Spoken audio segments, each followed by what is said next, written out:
Salut tout le monde. Aujourd'hui, on va poursuivre le chapitre Mieux se connaître. Tout d'abord, on va parler de l'esprit critique.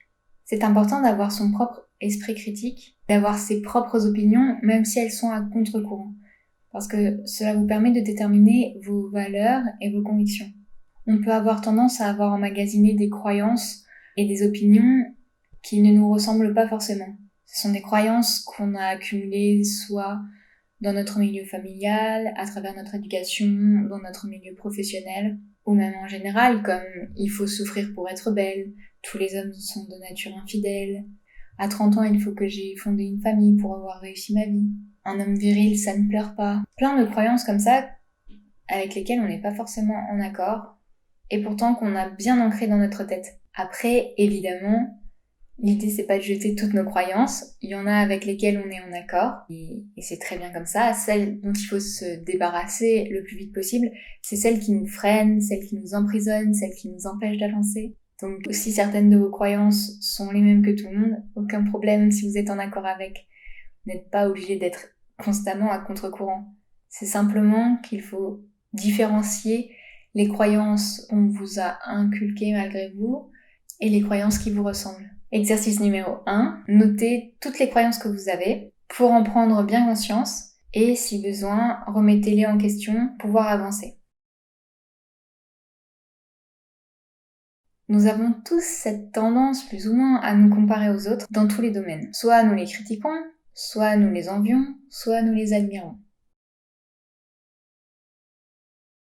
Dans le cas où nous les critiquons, le philosophe Carl Jung disait « Tout ce qui nous irrite chez les autres peut contribuer à mieux nous connaître. » Parce que les autres sont notre miroir, c'est-à-dire que en général, ce qu'on leur reproche, ce sont surtout des choses qu'on ne s'autorise même pas nous-mêmes de faire, ou les défauts qu'on ne tolère pas chez nous.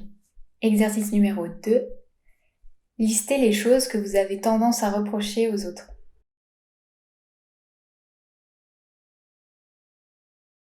Alors on est bien d'accord, la jalousie, c'est un vilain défaut qui nous pourrit la vie. C'est un fait. Mais en attendant de pouvoir lentement mais sûrement l'exclure de notre vie un jour, il est intéressant de l'observer objectivement en tant qu'indicateur personnel. Parce que la jalousie vous met sur la voie de la personne que vous aimeriez être. Parce que quand on envie quelqu'un, généralement c'est parce qu'on aimerait avoir ce qu'il a ou être ce qu'il est.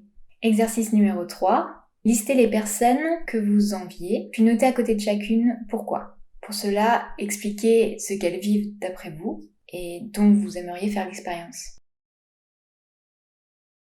Puis déterminez quelles actions vous pouvez dès à présent mettre en place pour commencer à vivre ces expériences.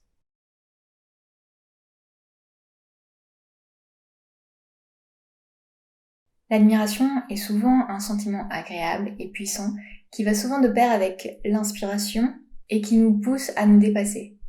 Elle est un bon indicateur pour révéler les valeurs qui sommeillent en nous. Et c'est important car lorsqu'on connaît ces valeurs, on sait pourquoi on fait les choses. Elles nous guident, elles nous aident à prendre les bonnes décisions. Exercice numéro 4.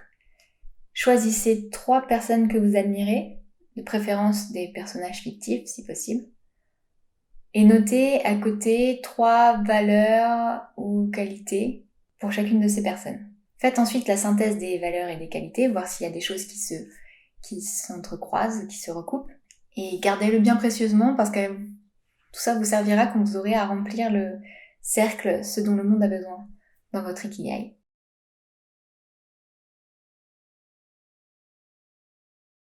Donc, ce qui est vraiment intéressant dans le fait de se comparer aux autres, ce n'est pas le fait de se comparer aux autres, mais c'est de s'observer objectivement et de voir ce qu'on reproche aux autres, ou ce qu'on envie aux autres, ou ce qu'on admire chez les autres, mais parce que ce sont des indicateurs pour mieux se connaître soi. Et uniquement ça. Le fait de se comparer aux autres, sinon, ne sert strictement à rien. Par contre, si vous voulez vous comparer à quelqu'un et que ça soit constructif, le mieux, c'est de vous comparer à vous-même. Vous-même il y a 1 an, vous-même il y a 5 ans, et voir comment vous avez avancé depuis. Sur quoi vous avez avancé, sur quoi il vous reste encore à avancer. Et puis en vérité, vous n'avez même pas vraiment à vous comparer à qui que ce soit. Enfin, ceux qui ont l'esprit de compétition peuvent se comparer à leur moi d'avant pour s'aider à avancer. Et puis sinon, vous pouvez tout simplement vous lâcher la grappe et ne pas vous comparer à vous-même non plus. Mais l'important, c'est surtout de ne pas se comparer aux autres. C'est inutile parce qu'ils ne fonctionnent même pas de la même façon, ils ne cheminent pas de la même façon. Donc c'est une comparaison complètement biaisée et non constructive.